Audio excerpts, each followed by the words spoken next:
at goal scorer, people want to pay attention to goals and assists. You have to watch everything else that he does on and off the ball with this team, and that's what makes him a leader. Am I crazy for saying that he's the best player in Serie A right now?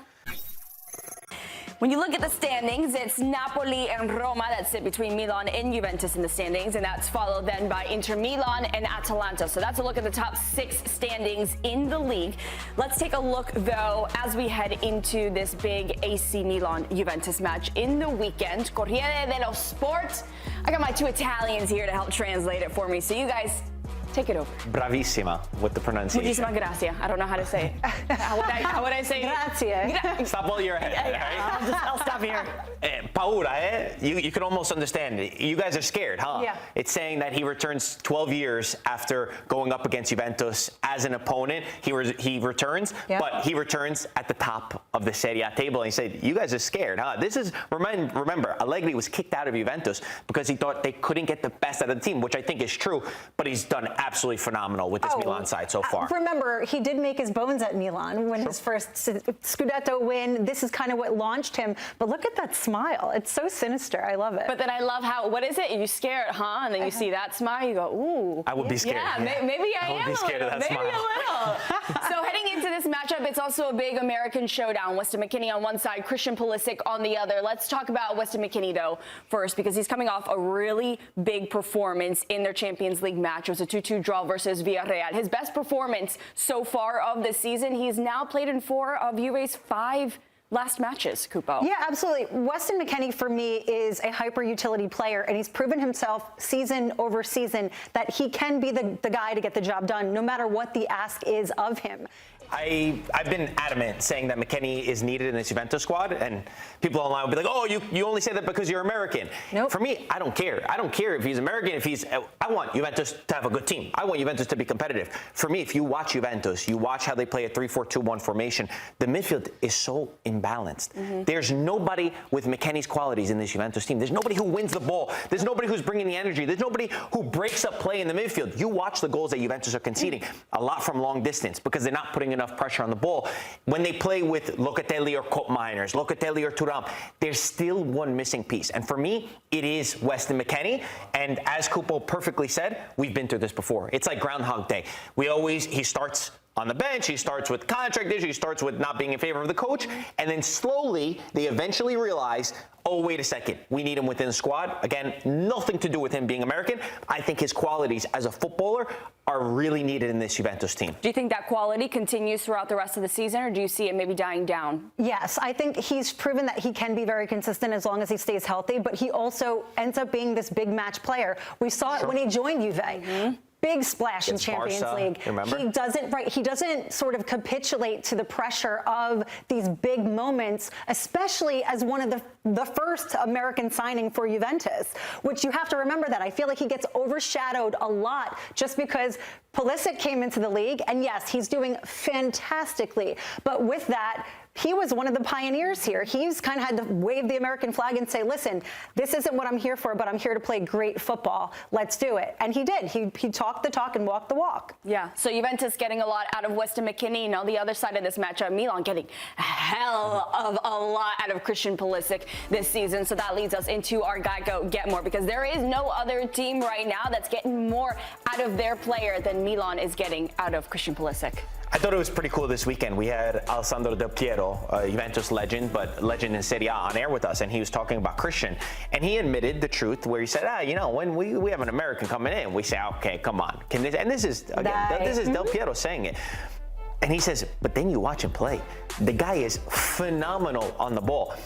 He's taken a leadership approach as well within this Milan side, where it was Rafael Leao's team. I think the additions of a Luka Modric also helps him. He understands what it means to play for Milan, and I think the fans are absolutely in love with his connection to the shirt. Absolutely. I think one of the things that does kind of a great disservice to him is that he's so quiet. True. And he's a quiet leader. He likes to play the game, lock in. And I think because he isn't this massive personality, people don't realize that, you don't take note of the things that he does off the ball, the movement, the spaces that he sees, the creativity. He doesn't get credit for now because he's also prolific goal scorer, people want to pay attention to goals and assists. You have to watch everything else that he does on and off the ball with this team, and that's what makes him a leader. Am I crazy for saying that he's the best player in Serie A right now? I guess you could say since the start of the season, it's hard to argue against him. I think people will throw Lautaro Martinez in there, Yes. Marcus Thuram, but it's not. I think for me, the greater point is that it's not a crazy thing to say. If you think that Pulisic is the best, I could say, yeah, absolutely. So it's remarkable for us to be watching him blossom, and it's important for the American national team. We had as well Tony Meola, who understands the connection. He said, rightfully so, on air last week, guys, he was criticized for saying that he needed this break that he took with the Gold Cup, and you could criticize him if you want, but it's proving that Pulisic was right in this case because it seems like he's so fresh and ready to go. Yeah, Christian Pulisic in such hot form right now that it's breaking our wall trying to put up all the images and the videos. Another dad joke. Claudia, come on. He's eclipsed his own records at this point. This is now, Milan is home for him in terms of the grand oeuvre of his career, where he's definitely stood out. He started off, early in Bundesliga, very, very young, picking up minutes, becoming a starter. Catapulted into the Premier League, where he was in a Chelsea team that was largely in an up and down unrest state, where he arrives finally here and he proves every shred of his quality. Adding to your point, Marco, when you get to play beside Luka Modric, are you kidding me? I would literally sell a kidney on the black market to get one perfectly slotted ball, be on the end of a ball from Luka. So is that one of the keys to the match for this game? I'm not going to go that far. That's true intensity. Milan's three keys to winning this. I think that this is a big mismatch because Milan's qualities are actually what's hurt Juventus so far this season.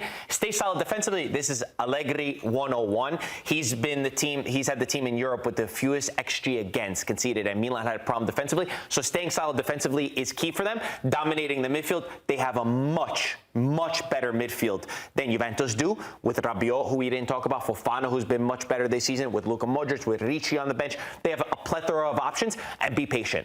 The reason why I say that is because this Milan wants to play on the counter.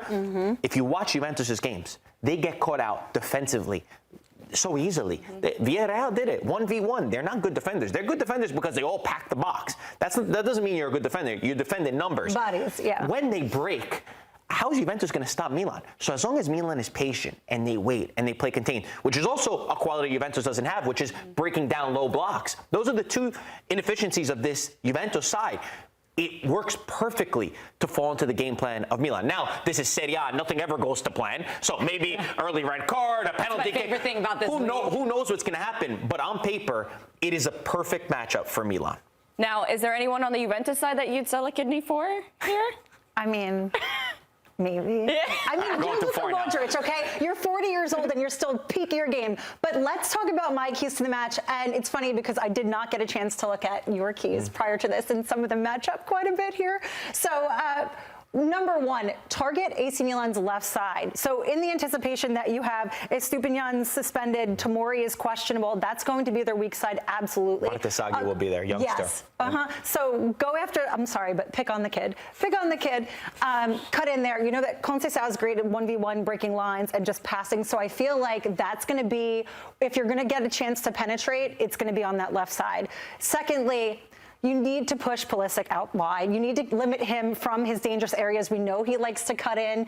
We know that he'll get service if you manage to. But most importantly, and this is kind of like my little asterisk to the limit Pulisic, it's you need to neutralize Rabiot, him as sort of this transitional piece in the midfield, and also being able to be that press trigger. He's the most important person for Milan in that midfield. You want to make sure that him and Pulisic stay nowhere near. Not the guy that you would sell a kidney for, not Luka Modric. He's not the most important player in the midfield. Modric is dangerous no matter what. So what do? Hey, everybody D up on Modric? You're right. And lastly, the thing that I feel like Juve have been suffering a bit is just game management, substitutions, late game lapses, and defensively that they just give up goals. We know that Allegri will be able to see out a match, whether it's an exciting match match or otherwise, they'll be able to neutralize them. So it's going to be really smart game management on the part of Igor Tudor. This is such a good point because Juventus gives me this feeling after watching them for a few games. They could win every game or they could lose every game within the same match. It's two different Juventuses within a game, so that'll be absolutely key if Juventus could get anything. Yeah, of course, Christian Pulisic's name had to be somewhere here in the keys to victory for Juventus to try and defeat AC Milan and Christian Pulisic. You guys know where you can watch the Pulisic documentary, several episodes. It's a new docu-series. It's now streaming on Paramount Plus. So, hey, maybe after watching this weekend's Serie A matches, you stay on the couch and you binge watch all those episodes. Juventus taking on Milan this Sunday. Earlier that day, we do see Roma and Napoli in action. Before then, though, we've got lots of other action on Friday and Saturday. It all kicks off today with Hellas Verona taking on Sassuolo today at 2:45 p.m. right here on the Golazo Network.